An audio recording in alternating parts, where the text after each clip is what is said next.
Hello, this is Kim Nelson. Doing another video here. Uh, Once again, following in sequence the other videos I've been doing recently on using maquettes for design development in jewelry. In this video, I'm actually going to get to the heart of the matter, which is why do I bother doing this? Why do I bother making a simple maquette and get those lines into Photoshop as we have done? The reason I do that is so that I can continue to work. So I'm going to zoom in here. And for starters, we'll work on the heavier rhino line. I want to pretty much match this color of gray. I will do that by just coming down here and looking at this. This is about right. Okay. The brush I'm going to use,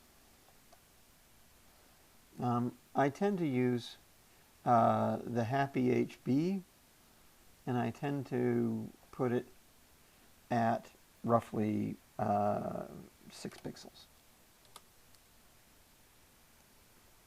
And that is going to be way too large for this piece, so we'll go down smaller. Anything smaller than 4 pixels starts to break apart.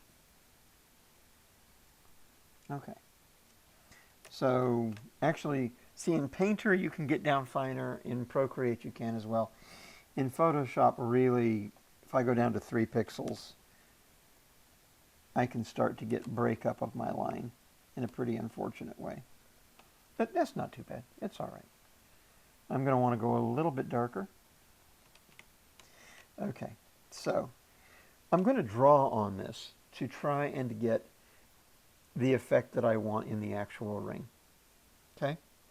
And save myself a lot of time modeling in the process. It's very helpful to be able to use the mirror tool, so I will activate that. Vertical. I'm going to drag this over, and in this case I'm going to line it right up with the seam between these two.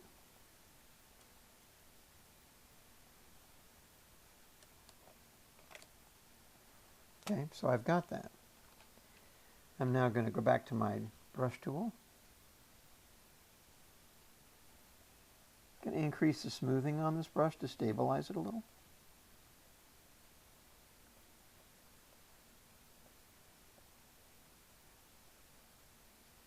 And I'm going to bring this down. Now I can already see that these aren't starting in the same place, which means I need to move, hit the transform symmetry button. I need to move this over a little bit. I can test it.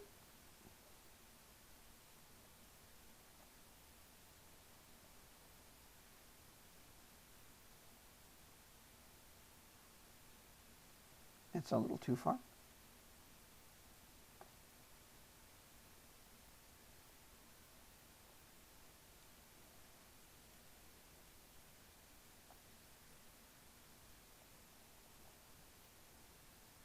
A little too far the other way. Getting this exact is a nuisance, so I'm not going to bother.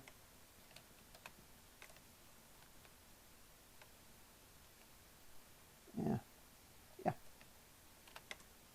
So that's good enough. Now when you're drawing in Photoshop, being zoomed in all the way like this is generally not in your best interest because it's going to be hard to get smooth brush strokes. You really want to zoom out more to where you would be if you were working in a sketchbook. That's actually going to give you a smoother line. Then if you want to modify that line, you can zoom in. But you can see I got a pretty good result. You can use an erase tool in Photoshop, but I tend to just use the alternate color. Shift X is the keyboard shortcut to swap those out. And by swapping back and forth between white and dark, I can work on the fly. I'm working on a Huion pen monitor, pen display, so in my case I can actually take my digital pen and I can set the front button on my stylus like on a Cintiq or a Wacom tablet, I can set that to go to keyboard combination keys, Shift plus X. And once I've done that, I can just tap the button on the stylus, and that will switch back and forth, which can be nice. Okay, so I've done the outline. I think that's nice. I also know where the inside of the shank is, which is right here. So now what I want to do, I want to bring this down and back up to show that it's one shank coming around. For this, I don't want symmetry. So I'm going to zoom back out so I can get a smooth line.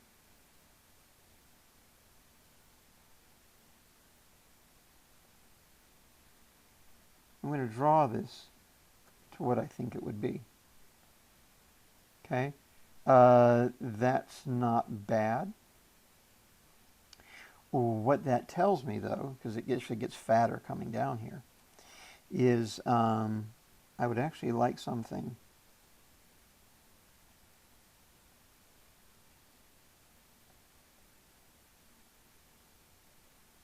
that is more like that. Okay, so I can come in here and I can clean this up.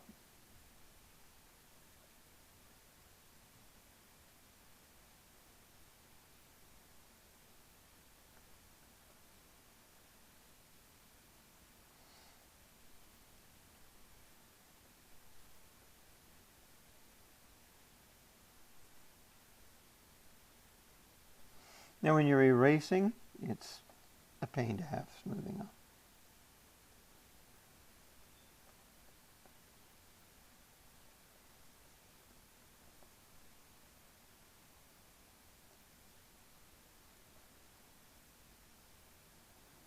Okay, so I want to clean this up, but some of what I want to clean up is symmetrical once again. So bringing my symmetry back, I can hit last use symmetry and it will put it right back where it was. For erasing, I can kick this up to like 8 pixels.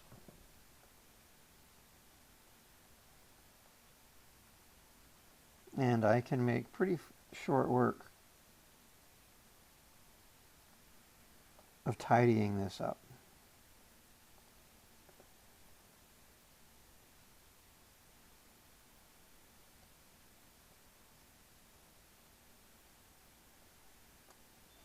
Now, those of you who prefer to work traditionally may ask, can I do this traditionally? Sure, but not in this class, because part of the learning outcome is becoming familiar with Photoshop. To do it traditionally, you would print this out and use tracing paper to draw on top of it, which is a lot more old school, but certainly allowed. Okay, so just doing that, I've already established what kind of ring I'm going to be making. All right, now I know what this thickness looks like down here. I might want to capture that for what I'm going to be doing in my top view next. So I'm going to go ahead and do that. First off, I'm going to want to transform my symmetry.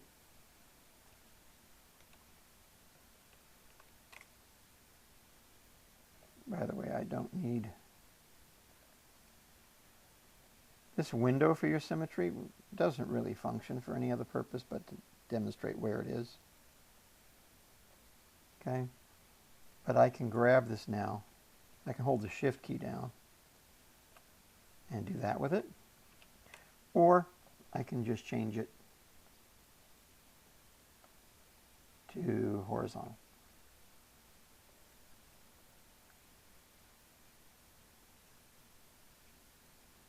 Once again, testing and finding. Going to give me a fresh layer.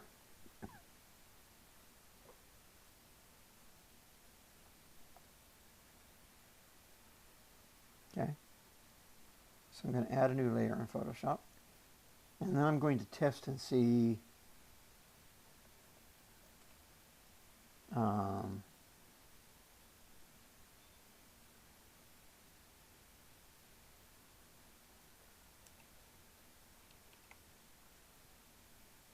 whether or not I feel like I have. And this is going to be a challenge in the top view because there aren't a lot of references I can use. I do know that this prong is shared. So, lining it up in the middle of that prong should work.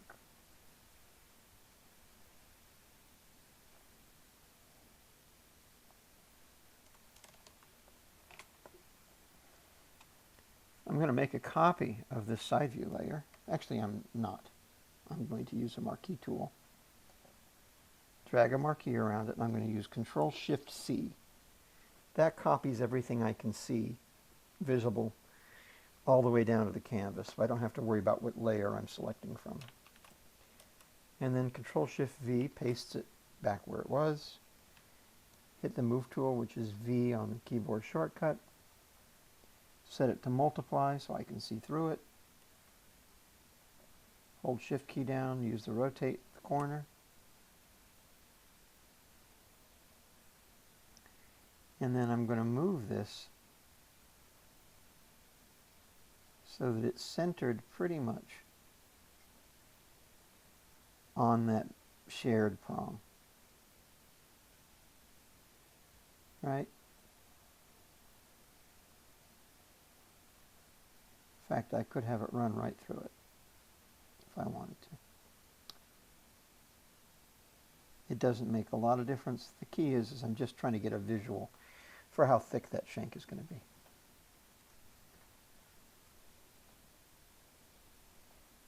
Turn back on my brush. And I've decided for what I'm doing actually that I don't want symmetry. So I'm going to turn it off for a minute. I'm going to round, go back down to 3 on my brush. Going to round the corners here.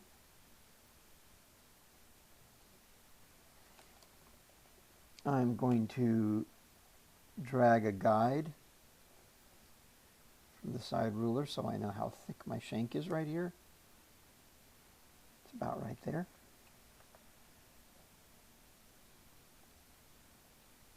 So I have that. And I know that at the bottom of this ring, it's going to be about that thick.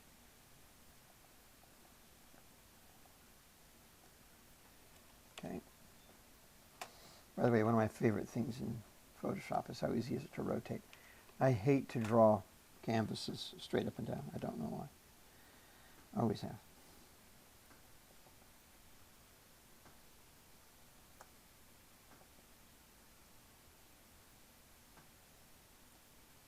Okay, and that would imply that on the inside of this shank,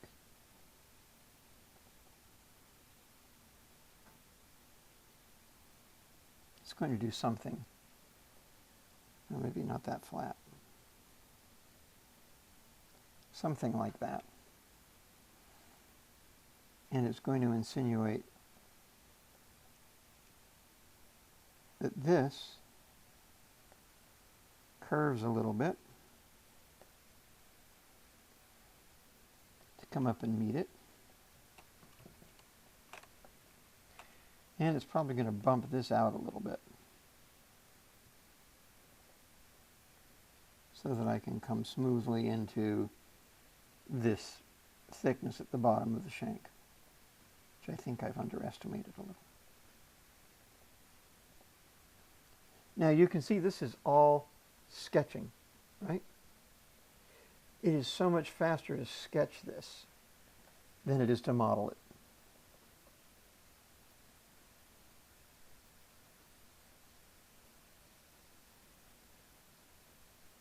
Whether it's just to show yourself the idea to see if you actually like it as much as you thought you would, or whether it's to show to a client.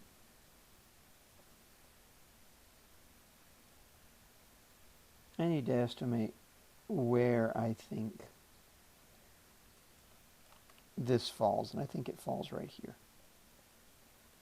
This opening in the ring.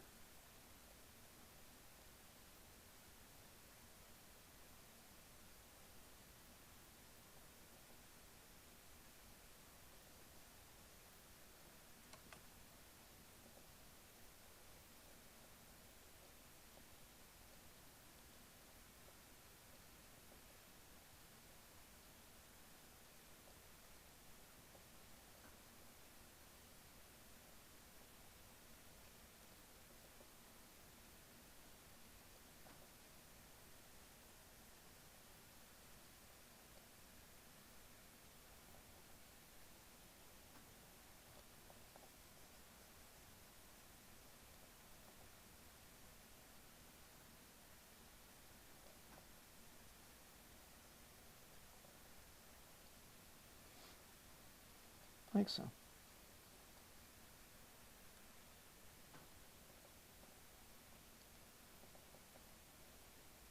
Now, if you'll remember the top sketch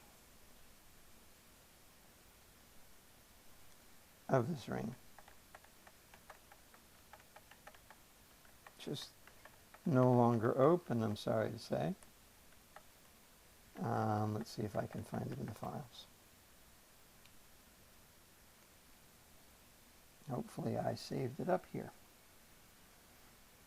If not, you're going to have to just remember it from the first video.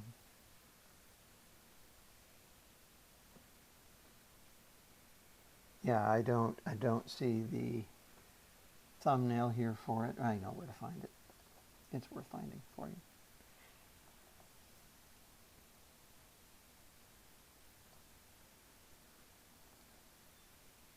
It's right here. I initially see this with stones coming down the shanks on both sides. So I want to bring that into Photoshop. So I think it would be nice to recess the stones a little bit.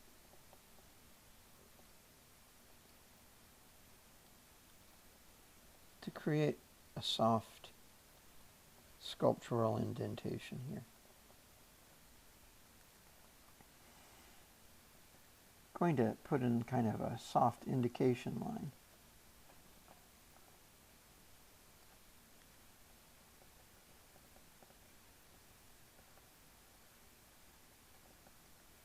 As to where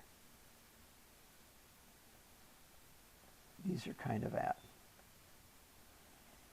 I'm going to decide that I want to set my stones in a channel.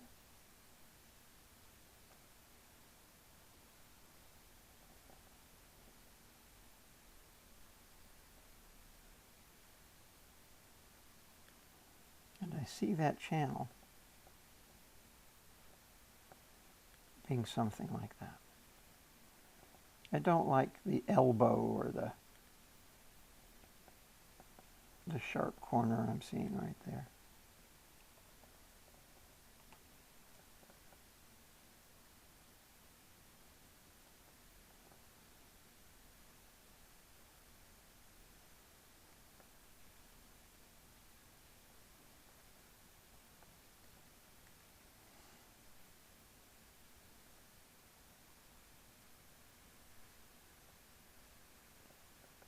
And I want to start those stones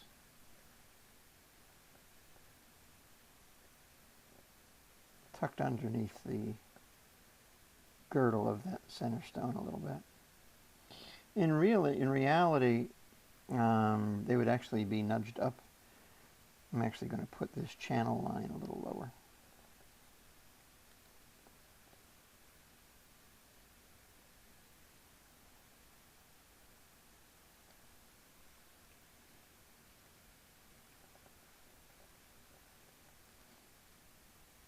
As they come around the side of the finger, they're going to become very, very shallow ellipses. So I'm going to look at that.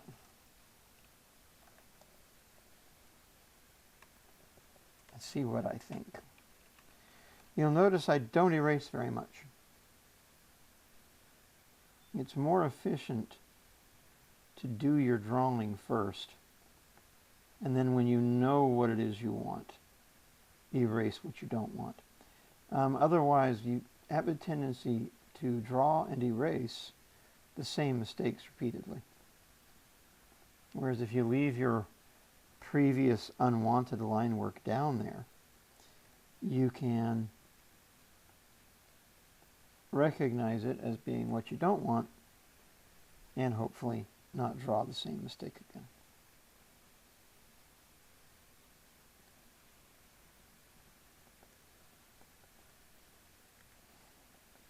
Now, to model presets in Rhino would take a long time. To make maquettes of round Melly and plug them in here until you got ones that you thought were the right size. Also, takes a long time.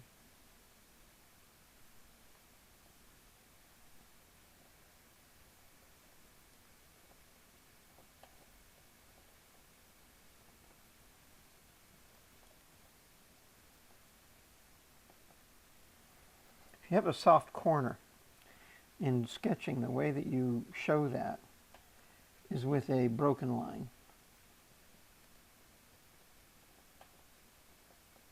If it's an extremely soft corner, the way you would show it would be with a slightly ballooned line.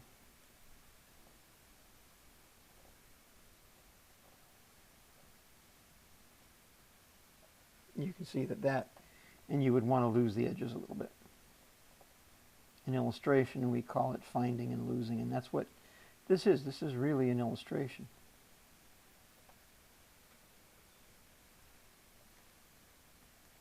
You can see I'm continuously refining this shank a little bit.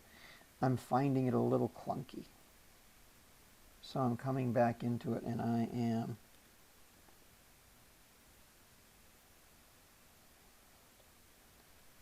making it less clunky.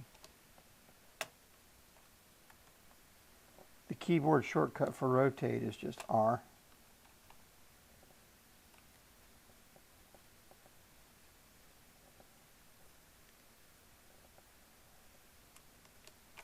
I'm going to indicate some faceting on these.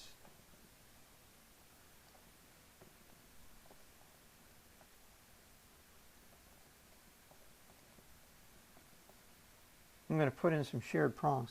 The beads. The way I like to do my beads, any small round details, is I draw a large black circle, just using a fat brush.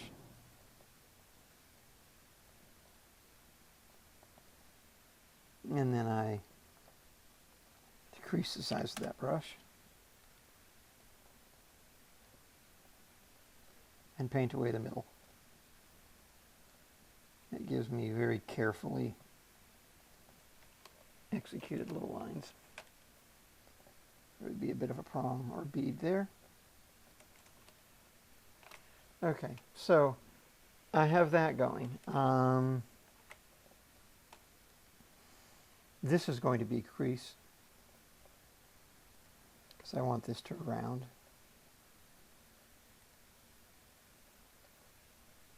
And come in like that. In fact, the more I look at this, I'm going to turn off this.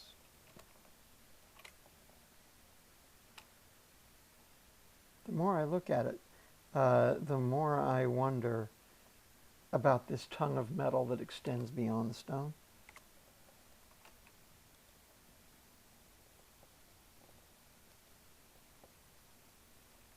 Oh, fat brush.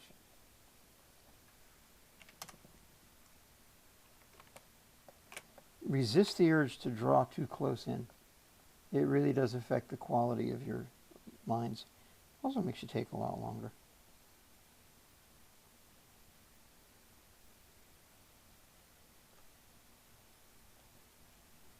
Yeah.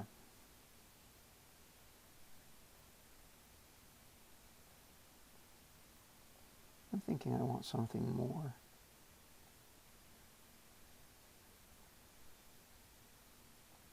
More like that.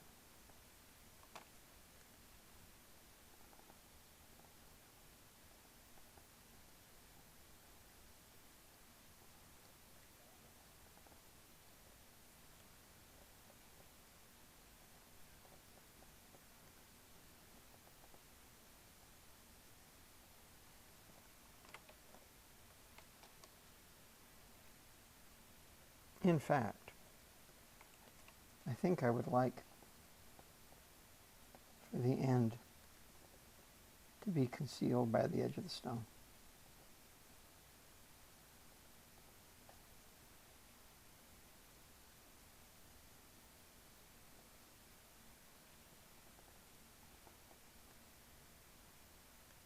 like so.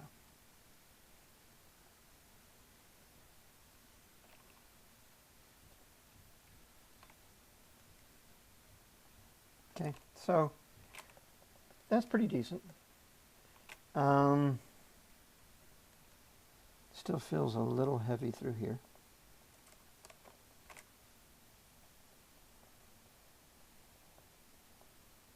I think the important thing I want you to notice is that I do not feel any real loyalty to the maquette. The maquette was a tool that helped me visualize what it was I was going to design. That's its purpose. Make sure what I design isn't completely crazy, that it's based on some three-dimensional fact, and to help me visualize my ring better.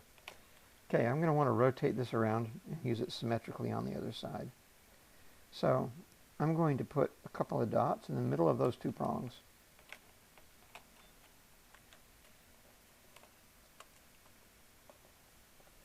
I'm going to copy this layer. I'm going to Control-Shift-V to paste it back in the exact same place. Actually, I can just hit the V tool, go to the outside to where I see the rotate tool and hold Shift so that it rotates in increments like so. And then I want to have those two center beads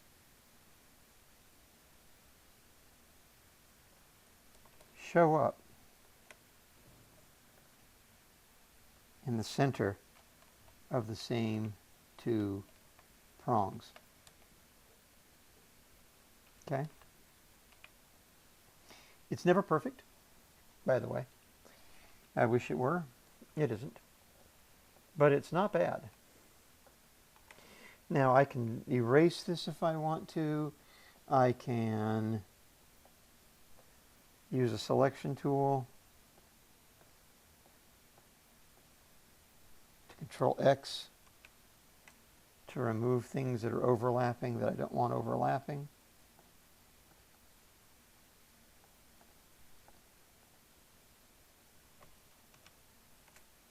Let's see, I want to be careful because I actually do want that part overlapping. Okay.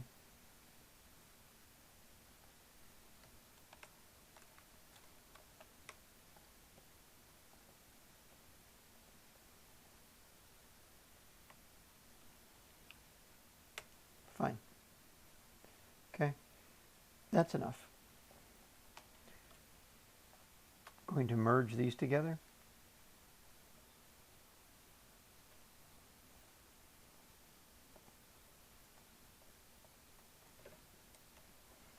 And now I'm just going to tidy it up.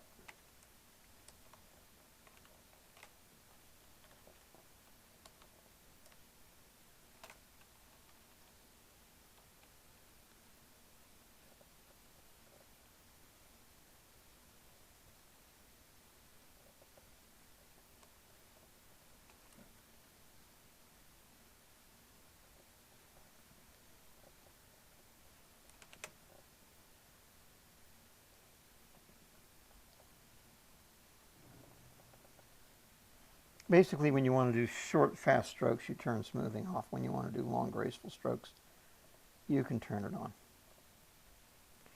There's no shame in using smoothing. I draw quite well, and I use smoothing all the time. The digital interface that you're bringing your wrist action in with is not as smooth or subtle as what you would get by hand with a piece of paper. There's interpretation going on all of the time. So because there's interpretation going on all the time, I have no problem making sure that that interpretation is working in my favor, giving me more of what I want rather than less. Okay?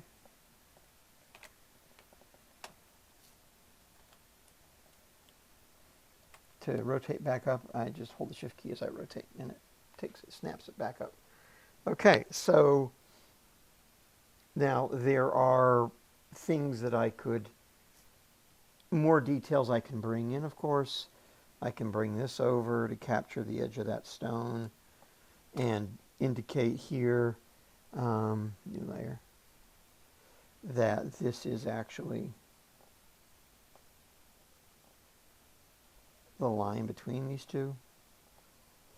I can draw the prong.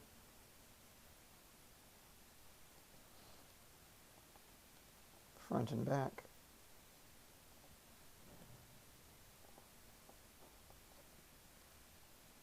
I can play with this and make sure it's nice and graceful, or more graceful. You want this to pretty much be flat because it follows the stone, but it can have a little more grace to it than that.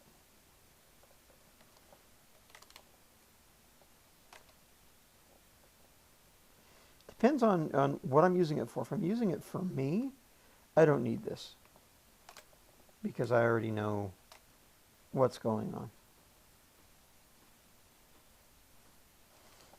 Okay, if I'm using it for a client,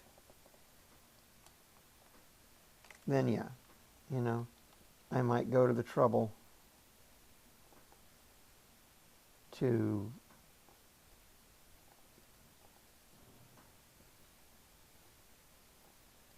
indicate where these stones come down the side, for example, you know, and do all of that. But for the purposes of this video, we are done.